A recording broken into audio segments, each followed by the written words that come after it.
Memorial Day weekend is upon us, and you may have plans to visit an amusement park. Sounds like fun, but how do you know the rides are safe? In the state of Missouri, all amusement parks are required to be inspected every year. Tonight, ABC 17 investigates claims that process might be flawed.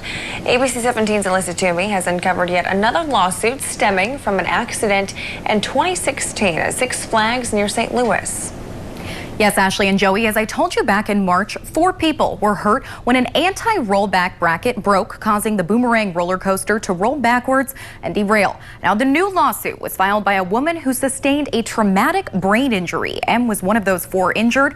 The suit says a state-qualified ride inspector fabricated an inspection report that allowed the roller coaster to operate. Now, it also contends that in March 2016, 2 months before the accident, a park safety manager asked the inspector to sign a blank report so he could fill out the details showing the ride was safe and granting a year permit for operation. Then in 2016, the Six Flags Boomerang roller coaster stopped mid-ride, sending those 4 people to the hospital and launching an investigation into the ride by state inspectors. The Boomerang roller coaster at Six Flags did have a permit when the accident happened on May 6, 2016. But an inspection by the state fire marshal's office after the ride malfunctioned found that inspection reports were incomplete. The inspection report states, quote, the Six Flags weekly, monthly, and daily inspections to include electrical, fiberglass, mechanical, or electronics did not indicate what had been inspected, who had conducted the inspection, or a pass or fail for each item inspected. The operator of the ride also told the state inspector that the ride did not operate as designed and said other ride operators were distracted and had their backs to the ride, which is against regulations. Those were just the findings in the post-accident inspection report. The woman with the traumatic brain injury is suing Six Flags, the safety manager, the ride inspector, and his employer, and the manufacturer of the Boomerang.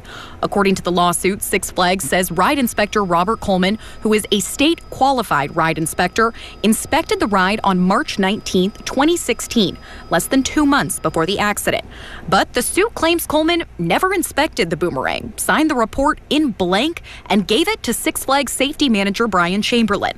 According to the lawsuit, the ride inspector told the investigator with the state fire marshal's office that Six Flags safety manager Brian Chamberlain told him to sign the blank inspection report. And I reached out to Six Flags, and just within the past hour, they sent me a statement saying, quote, while we don't comment on pending litigation, we stand behind the integrity of our safety manager, our inspection process, and the safety of our rides, end quote. And the state is also not commenting, citing pending litigation. And I also found phone numbers for the ride inspector, Robert Coleman, and the Six Flags safety manager, Brian Chamberlain. Each referred me back to Six Flags corporate. And Alyssa, is there any indication on how the state or Six Flags are taking the allegations that people falsified documents? Yeah, well, Brian Chamberlain, he is actually still the safety manager for Six Flags. And as you guys heard in that statement from Six Flags, that they are standing by him in the report. And Robert Coleman, he's still listed on the Department of Fire Safety's page of qualified ride inspectors. That means he could still be inspecting rides in our state and handing out permits for that matter. All right, Alyssa, thank you. Thanks.